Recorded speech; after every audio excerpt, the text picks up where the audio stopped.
Olá, meus amigos. É muito bom estar com vocês mais uma vez num vídeo que vai ser utilizado para preencher o espaço de horário da palestra do dia 10 de janeiro do ano de 2022. É uma segunda-feira e às 19h30 é dia da nossa palestra. Então, nós vamos como estamos com um anúncio de muitas chuvas nesse momento, de muita possibilidade de tempestade, nós vamos deixar a palestra gravada para uma eventualidade de termos dificuldade de poder fazer a reunião presencial. Então, eu vou pedir a vocês que prestem bem atenção, porque é uma palestra muito interessante. Ela vai durar aproximadamente uns 60 minutos. Então, nós vamos iniciar mostrando para vocês, ou compartilhando uma tela, né? E a nossa tela nosso, do nosso, do nosso PowerPoint. Então, o tema dessa palestra está aí agora apresentado para vocês, que é da curiosidade à regeneração, né? Vocês vão ver, então, que a doutrina espírita, ela tem várias fases. Nós vamos falar dos períodos em que a doutrina espírita foi apresentada, que evoluiu até desde a codificação em 18 de abril de 1857 até os dias de hoje. Nós iniciamos na semana passada uma palestra em que nós falamos dos fundamentos da doutrina espírita, quer dizer, os elementos que fundamentam a doutrina. E nós vamos aqui nessa palestra, logo no início, fazer uma revisão disso. Vamos mostrar essa revisão. Bom, então, esses princípios básicos da doutrina espírita, nós já falamos sobre eles na semana passada, nós vamos só relembrar. Nós voltaremos a esses temas, a cada um individualmente, nas próximas semanas. Então, nós temos aqui o primeiro princípio, que é Deus, conforme a definição da pergunta número 1 do Livro dos Espíritos. Deus é a inteligência suprema e a causa primeira de todas as coisas. O segundo princípio é a sobrevivência da alma. A sobrevivência da alma é um fator, como Deus também, que é tocado por todas as religiões. As religiões, em geral, são espiritualistas.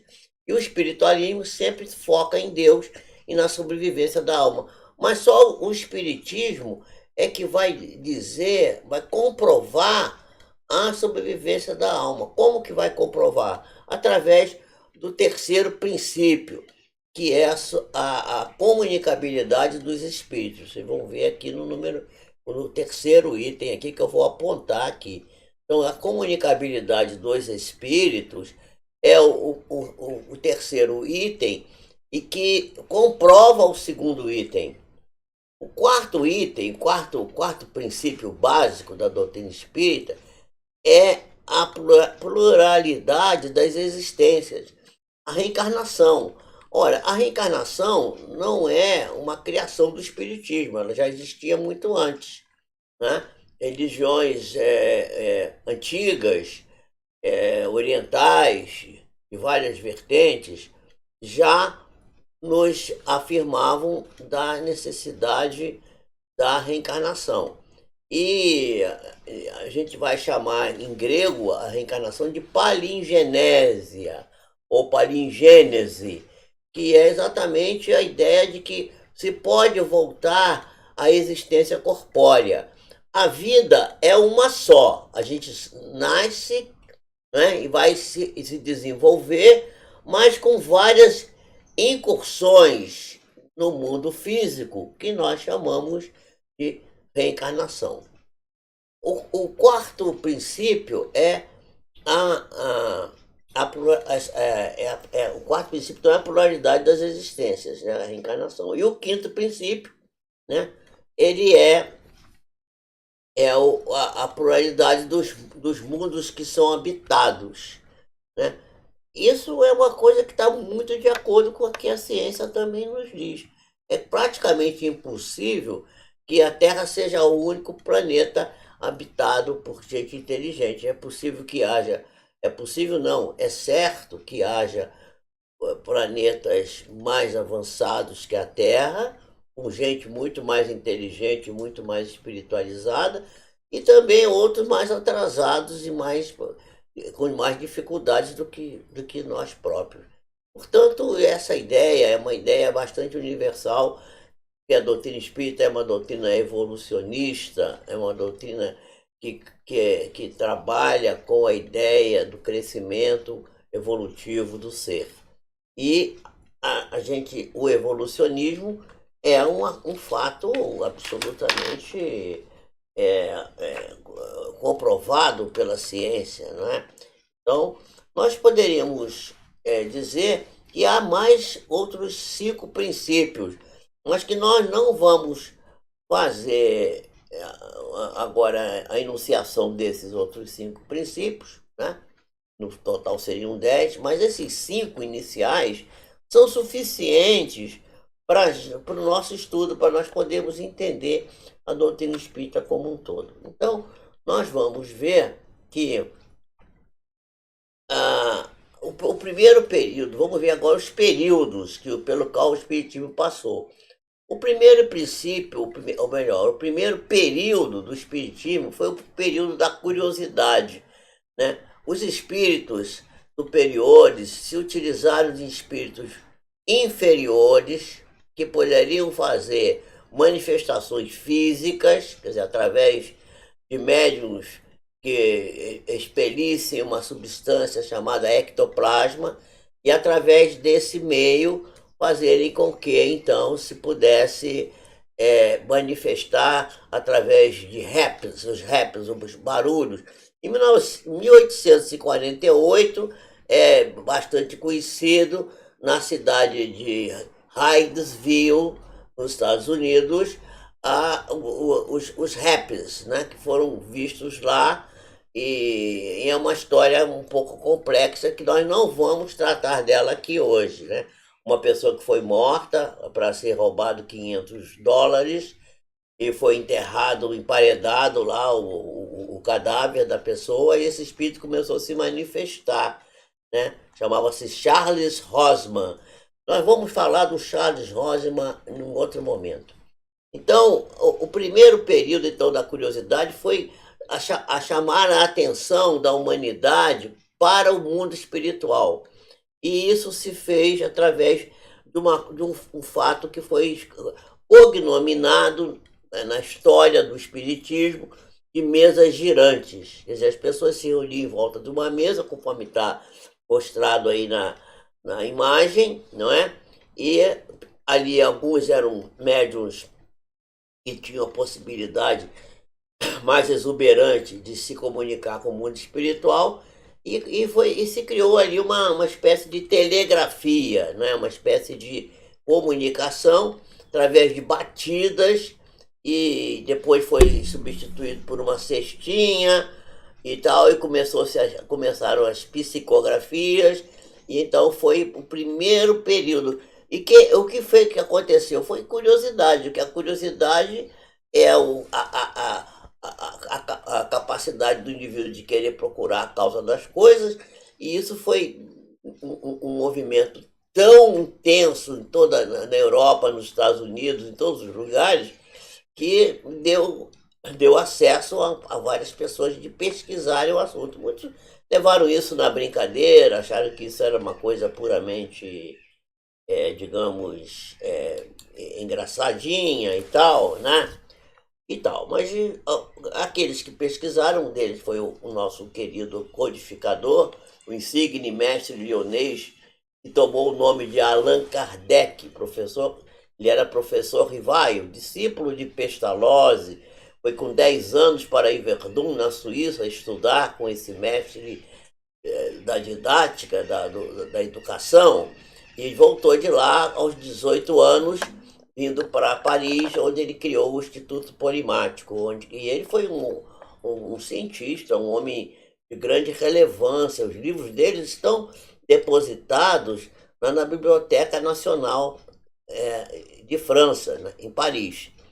Os livros antes dele, não é o livro dos Espíritos, os livros que ele publicou da área de ensino, de pedagogia, que era a profissão dele, ele era pedagogo, era um professor que estudou com Pestalozzi. Então, há vários livros, também nós não vamos falar disso hoje aqui, isso vai ficar também para um outro momento, mas iremos um dia tratar desse assunto, porque é de grande interesse para todos nós.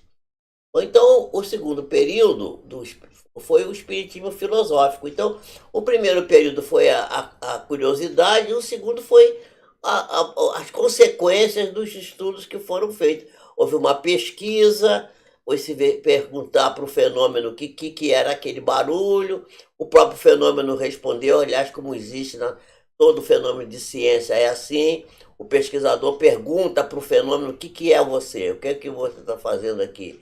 Claro que ninguém vai conversar com o fenômeno químico, né? Com a enzima, mas é uma forma de pergunta, se estabelece questionamentos que são respondidos pelo próprio elemento pesquisado. No caso do Espiritismo, também foram os próprios espíritos, assim, nós somos os espíritos. Espírito, mas que espírito? A alma dos homens, quer dizer, vocês já estiveram aqui encarnados? Ah, já sim, tivemos aí, tal, tal. E aí foi indo, foi se pesquisando, e disso surgiu consequências filosóficas, quer dizer, então veio o segundo período, que é o período filosófico, que é manifestado, que é mostrado através do livro Dos Espíritos, que é o primeiro livro publicado da codificação, né? Muito bem, então esse é o segundo período. O primeiro, então, da curiosidade, o segundo, o filosófico. O terceiro período foi do espiritismo, foi um período de luta terrível, de que as pessoas começaram a combater. Então, um dos símbolos dessa luta foi o que aconteceu em 9 de outubro de 1861, quer dizer, o Livro dos Espíritos é de 1857. Então, 1861, são 4 anos depois, já tinha outros livros. Então, foi perpetrado contra a doutrina espírita o último ato da Inquisição na Espanha, em Barcelona, aquilo que foi conhecido como o Auto de Fé de Barcelona. Alguns livros que foram enviados da França para a Espanha foram sequestrados pela igreja, não é? E foi então, criou-se esse Auto de Fé de Barcelona, que isso inicia o período da luta, né? Então, Maurice Lachatre era um livreiro francês, escritor, né? E ele vai dizer que foi criado um grave problema, uma grave questão de direito internacional, porque o bispo de Barcelona, Dom Antônio Palau e Termes, resolveu fazer isso, sequestrou os livros e mandou queimá-los em praça pública, já que não podiam mais, naquela altura, esse processo da Inquisição estava perdendo força e já não se podia mais queimar os homens. Então resolveram, e antes queimavam as pessoas, né? Botavam na fogueira. Então não podiam queimar os homens, resolveram queimar as ideias através do livro. Mas isso foi até muito bom para o espiritismo, porque as pessoas se atiravam as folhas que sobraram da queima e levavam para casa para ver o que era aquilo tão grave, né? Porque quando você quer despertar a curiosidade também, isso aqui é proibido, pronto, diz que é proibido, todo mundo quer ver, todo mundo quer saber como é. Então, a Igreja Católica, se arvorando de ser que é universal, e sendo os livros, segundo a ideia dela, contrários à moral da fé e eles professavam a fé católica, o governo não pode permitir que eles pervertam a moral e a religião dos outros países. Então, eles arvorando, baseado nesse argumento, né, o Santo Ofício confisca as obras e às 10 horas e 30 minutos na cidade de Barcelona promoveram a queima dos mesmos. Esses livros eram o Livro dos Espíritos, eram alguns escritos de uma sonata de Mozart pelo médium Bento Dorgeval, a carta de um católico sobre o espiritismo pelo Dr. Grand, vice-cônsul da França, história de Joana d'Arc, médium, de Joana d'Arc, aliás, desculpe, pela médium Hermance Dufour, que era uma menina de 14 anos. Hoje, Hermance Dufour, desencarnada, tem também contribuído através da psicografia aqui no Brasil com livros muito interessantes. Depois nós podemos um dia falar disso, que é uma coisa bastante curiosa e interessante. E o outro que era a realidade dos espíritos demonstrada pela escrita direta, que era um livro do Barão de Gundenstube. Escrita direta, meus amigos, é um fenômeno também de ectoplasmia, em que se manifesta uma mão, né, através do ectoplasma de um médium que possa ceder esse material, e a mão pega de um lápis e escreve, faz escrita direta. Ou escrita, não precisa nem lápis. Escreve, talvez seja esse o fenômeno que ocorreu lá no Monte Sinai, né, quando Moisés recebeu as tábuas da lei. E ele recebeu, chegou embaixo, o povo estava dançando com o bezerro de ouro, ele se enfureceu, quebrou as tábuas, todas as pedras, né, na qual ele tinha escrito as leis de Deus, e aí depois ele subiu novamente e conseguiu de novo. Quer dizer, era um fenômeno de mediunidade e voz direta, melhor, escrita direta. As palavras pareciam que tinham sido escritas a fogo na pedra. Então, uma coisa muito, muito interessante e curiosa. Aqueles que gostam de estudar poderão fazer esse estudo com muita, muita facilidade. É muito, muito interessante isso. Bom, o outro era o Livro dos Médiuns, também estava ali. O livro O que é o Espiritismo. O livro, a revista Espírita, né, Revue Spirit, que é a revista Espírita, que foi publicada durante 11 anos por Allan Kardec, de 1856 até 1869, então chega de 12, 13 anos publicando isso, e finalmente a revista Espiritualista, Revue Spiritualiste, dirigida por Pierre Hart, né? Bom, então essas foram as obras que o Santo Ofício mandou queimar, né? Muito bem. Allan Kardec vai dizer assim, né? Em 1861, pode-se queimar os livros, mas não se podem queimar as ideias, né? As ideias não se podem. E a imprensa espanhola, que algumas foram a favor da queima, né? E o Diário de Barcelona, mas o La Corona, parece até, não tem nada a ver com o coronavírus, não. É um jornal lá de Barcelona. Eles vão dizer assim: os liberais sinceros ficam indignados de semelhantes espetáculos dados por homens que não compreendem a religião sem a intolerância. Então, a religião tem que ter sempre intolerância. Aliás, a coisa da religião é uma coisa terrível, né? Infelizmente, ainda está cheio de coisas intolerantes. Um jornal de Madrid diz que é com indignação bem maior que foi recebida em toda a Espanha a notícia do segundo auto de fé solenizado em Barcelona. Que aquelas questões já estavam em decadência, ninguém mais estava acreditando naquilo. Aquilo foi uma coisa que, uma era, assim, digamos, de grandes trevas da nossa história, da história do mundo, da história da nossa civilização, né? Aí então o Dom Pairal desencarnou e 9 meses depois o espírito dele se manifestou, né? E foi perguntado para ele: queimaste as ideias, e as ideias te queimarão, né? É, cidadela cedo se cultivariam jardins. Então isso foi em 1869. E ele vai se manifestar depois, né? O Dom Palau, e vai dizer que ele estava muito arrependido de ter feito aquilo. O Ministério Público moveu também um processo contra a Lei Marie, que isso já é outra história, né? Houve lá uma questão de um fotógrafo, um tal de Buguet, um Firmin Buguet. Buguet foi para a Bélgica e Firmin conseguiu a sua liberdade graças às altas influências.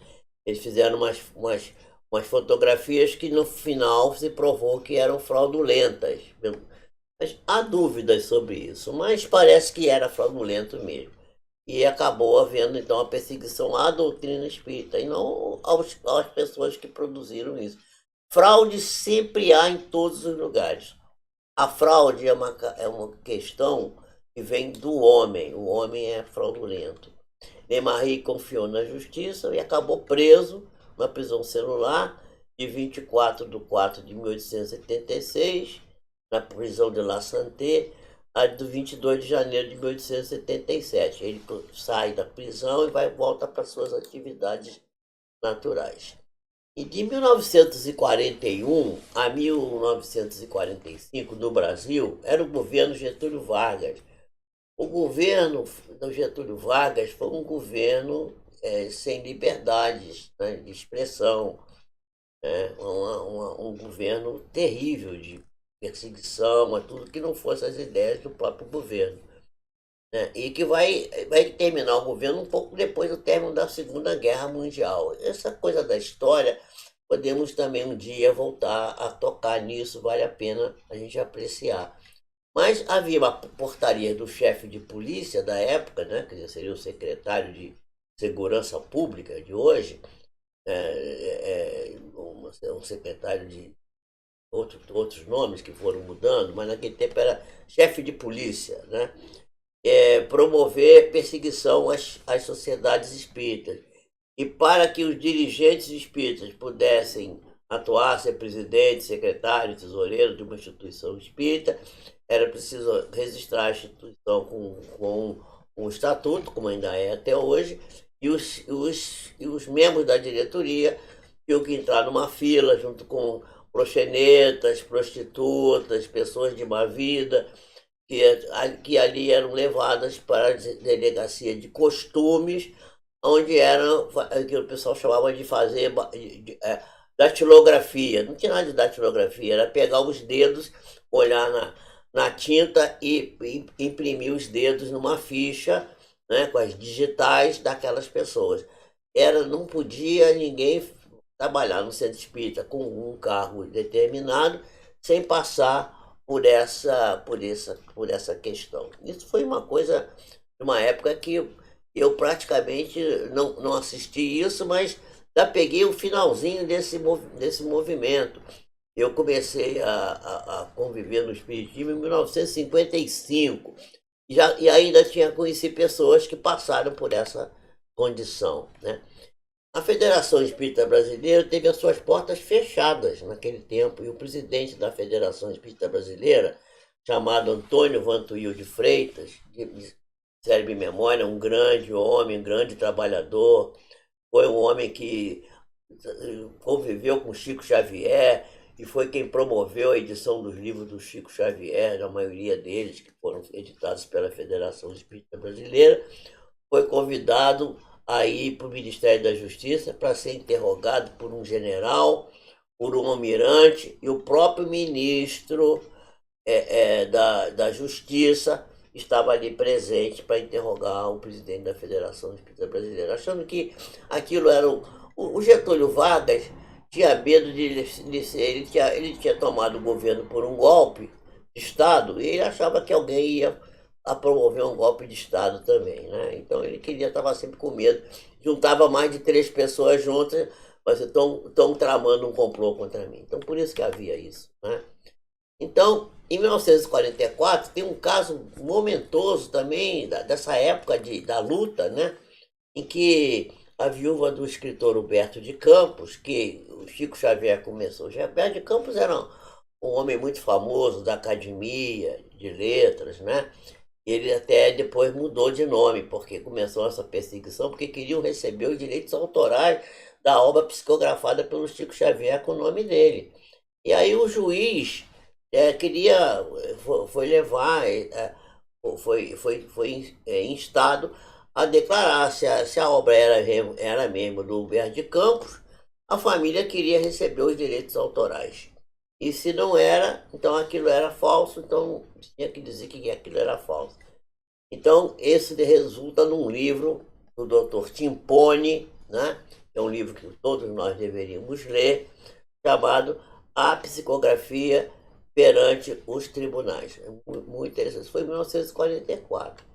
Então, o Humberto de Campos, baseado nisso, ele mudou de nome, passou a se assinar Irmão X. Quando vocês verem hoje alguma coisa escrita Irmão X, podem saber que é Humberto de Campos.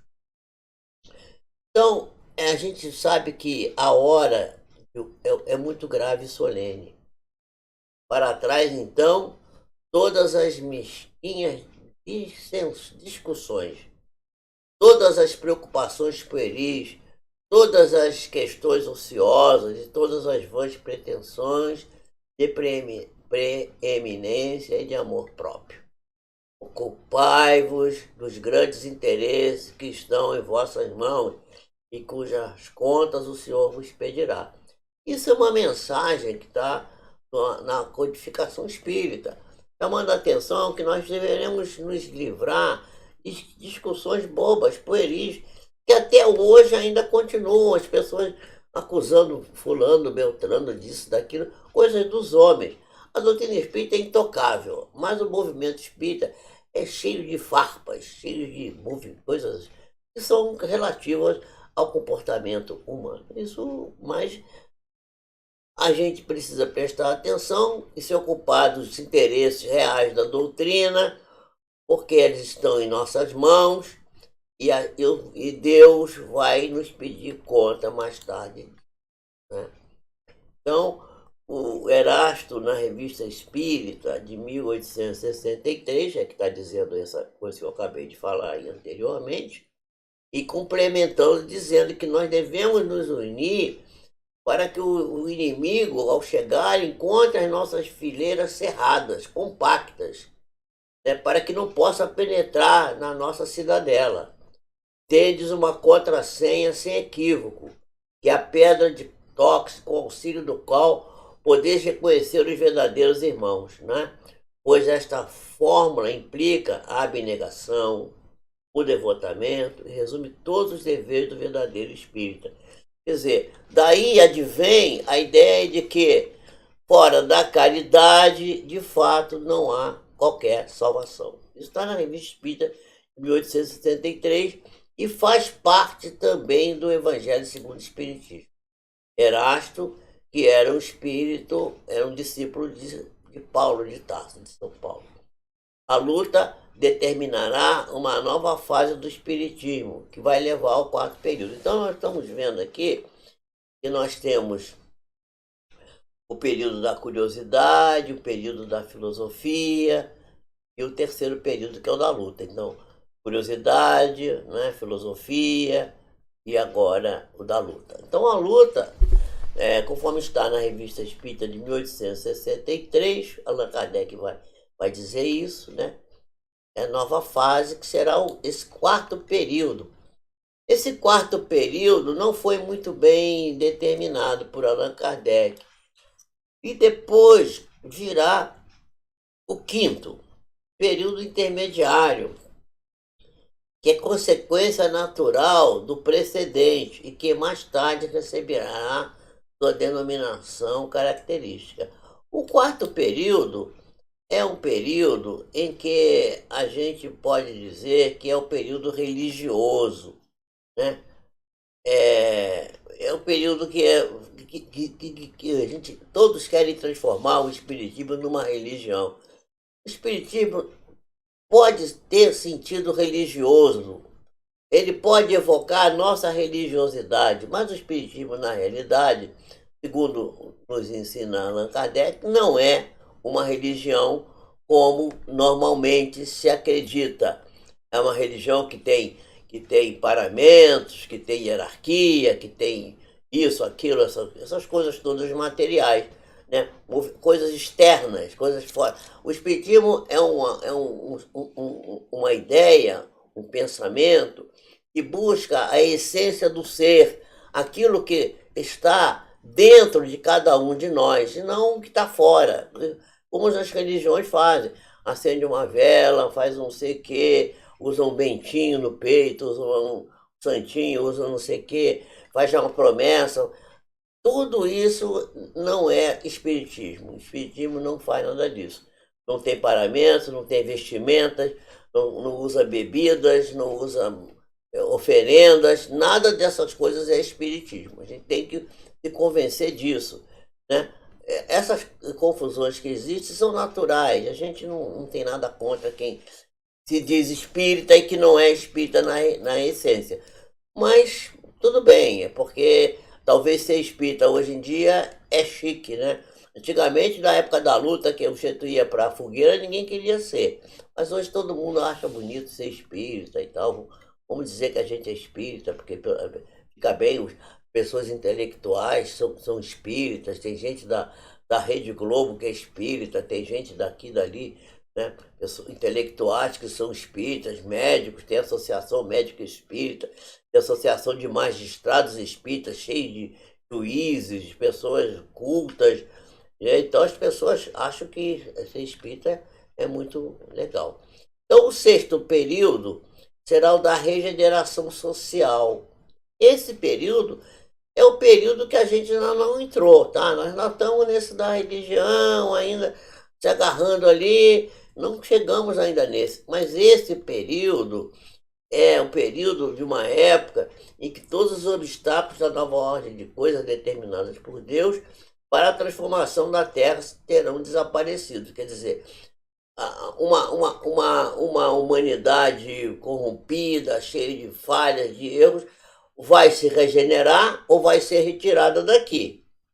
E vai surgir uma nova ordem, um novo grupo de pessoas com novas ideias, com novas propostas para regenerar o mundo. Então nós estamos na fase, né, nossa fase já caminhando para ela, ainda não chegamos lá, a fase a sexta fase, que é a fase, né,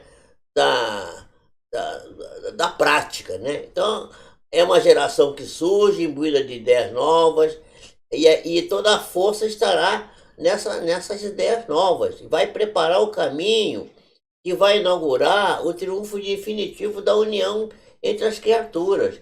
A paz, a fraternidade, entre as criaturas, todos ficarão confundidos na mesma crença pela prática da lei evangélica, porque o processo não é que todo mundo virá espírita, não é isso. Mas as ideias espíritas, que são do evangelho redivivo, são as ideias que deverão predominar em todos os ambientes, inclusive no ambiente científico. Isso Leon Denis já havia dito isso. O espiritismo não é o fim das religiões. Aliás, o espiritismo não é a religião do futuro, mas a ideia espírita, a ideia do espiritismo é o futuro de todas as religiões. E as religiões que não adotarem essas ideias, que são as ideias do Evangelho de Jesus, elas irão sucumbir. Não tem nenhuma dúvida.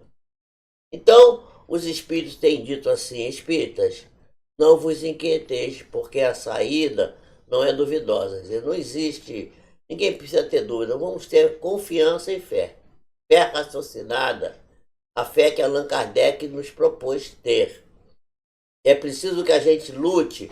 A luta é necessária, principalmente a luta para dominarmos a nós próprios, a luta de nós conosco mesmos. Essa que é a grande luta que precisamos empreender no momento atual. Então, o triunfo será cada vez mais importante, mais retumbante, porque a luta é grande, não é pequena. E a gente está vendo o mundo aí passando por um momento bastante difícil, com todas essas coisas, pandemia, desastres. Agora estamos nesse momento dessa chuva aí de verão que não para de chover. Cadê o calor do verão? Nós já estamos em janeiro e não tem calor de verão. As coisas estão ficando diferentes. O mundo, a doutrina de Jesus e a doutrina espírita, que são uma e a mesma coisa, vão dizer que não há sinais externos. A transformação é interna.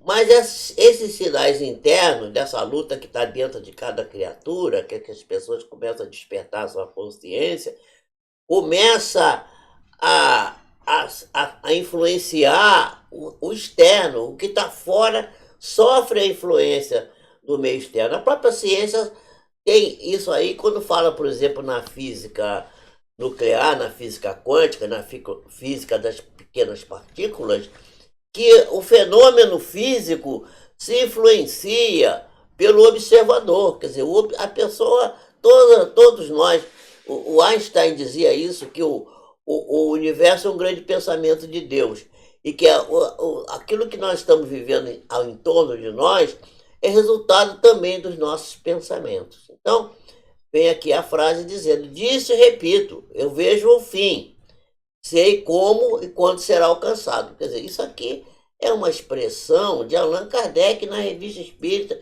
de 1863. Esse eu vos falo com tal segurança é que para tanto tenho razões. Ele sabia, Allan Kardec sabia, e sobre as quais a prudência manda que eu me cale, mas vós a conhecereis um dia. Estamos chegando nesse momento aqui, meus irmãos. Prestem bem atenção e vocês vão ver que a coisa é muito séria, né?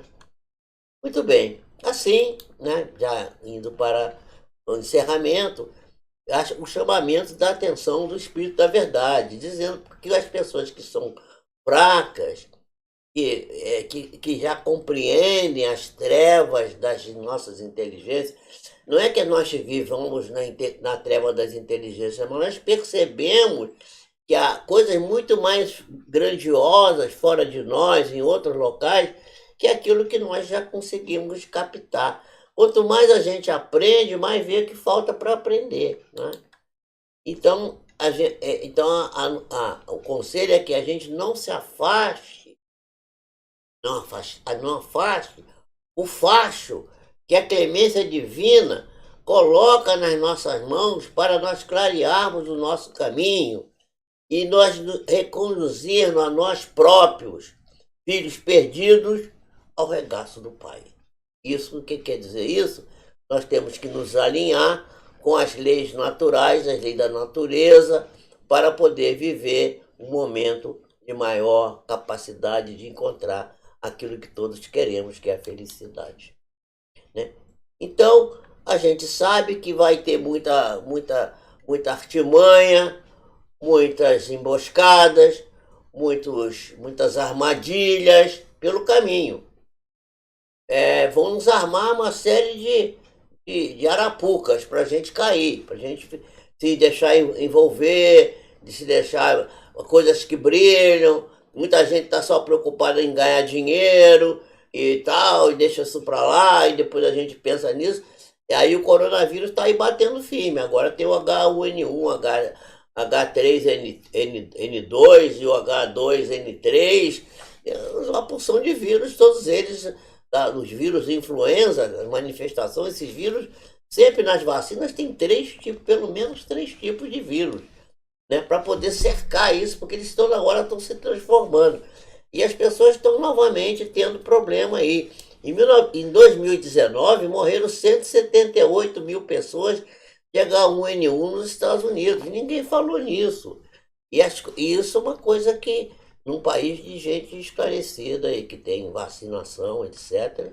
Embora não tenha lá, não tenha SUS, né, como tem aqui, mas também as pessoas lá se cuidam.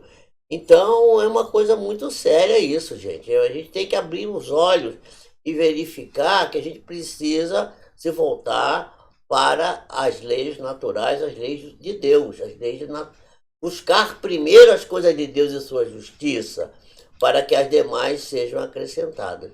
Mas nós não devemos ter medo das armadilhas, das emboscadas que nos armam, porque somente lobos caem em armadilha de lobos. Isso foi Jesus que nos disse, né? Porquanto o pastor saberá defender suas ovelhas das fogueiras imoladoras. Nós estamos caminhando, se a gente está caminhando corretamente, fazendo as coisas como devemos fazer, seremos sempre protegidos e amparados pelas entidades espirituais superiores, especialmente pelo timoneiro dessa grande barca que se chama Terra, a nossa Gaia, que é Jesus de Nazaré. Então, marchar avante é como se fosse uma falange imponente pela nossa própria fé. A nossa fé, a nossa capacidade, a nossa compreensão de nós mesmos, né? A nossa possibilidade de nos compreendermos e termos a fé humana e a fé divina em nós, conscientes de que não vamos morrer, ninguém vai morrer, e quem desencarnar vai, e não puder, se amanhã cair uma bomba atômica aqui, morrer todo mundo, acabar a Terra, Deus vai conseguir um outro lugar para nós. Não tenhamos receio disso.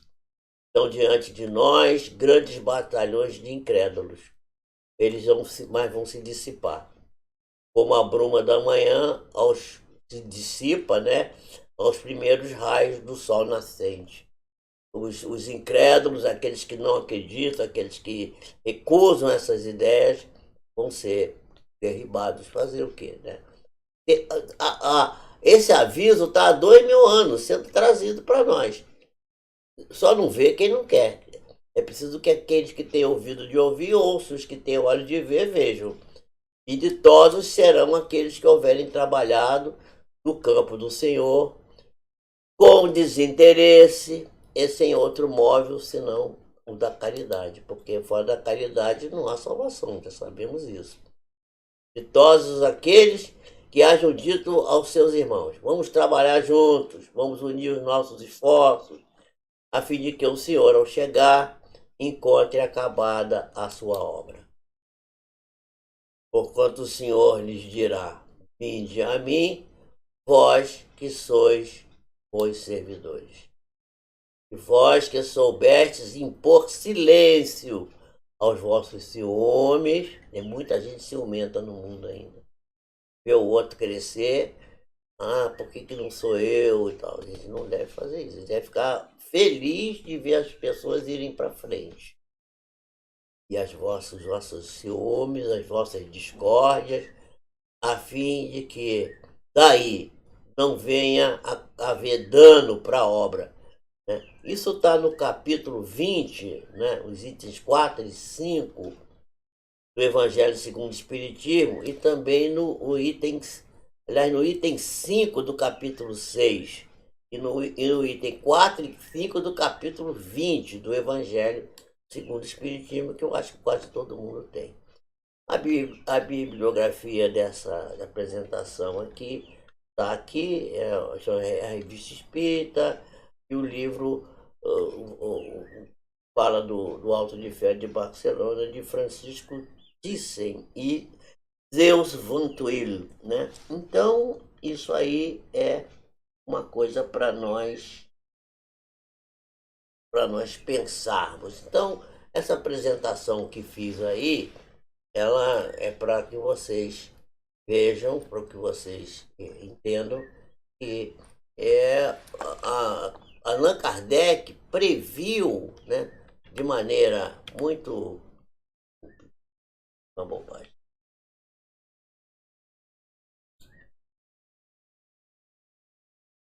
Muito bem. Allan Kardec previu esses períodos da doutrina espírita E ele fez esse trabalho maravilhoso, mostrando esses ciclos pelos quais a doutrina espírita passou. Eu espero que esse trabalho seja útil para vocês, que aproveitem, e a gente vai terminar agora fazendo uma pequena oração, agradecendo a Deus por a gente estar nesse caminho, né? Dizendo assim: Senhor, tem misericórdia das nossas falhas, dos nossos erros. Ensina-nos a sermos cada vez mais diligentes na obra que tu nos oferece como um celeiro de trabalho, que possamos trabalhar com boa vontade e alegria, plantando sempre nos nossos corações e nos corações de todas as criaturas o desejo de servir, de ser útil e de podermos ajudarmos os outros, cooperando para que todos possamos crescer de maneira adequada. Que Jesus nos abençoe, nos proteja e nos ampare. Possamos ser resilientes e capazes de compreender as necessidades que temos de buscarmos primeiro as coisas de Deus e sua justiça, porque as demais coisas que precisamos nos serão acrescentadas. Deus nos abençoe, nos proteja e nos ampare. Fiquem com Deus e até o próximo encontro, quando nós iremos voltar a fazer um trabalho como este. Fiquem conosco.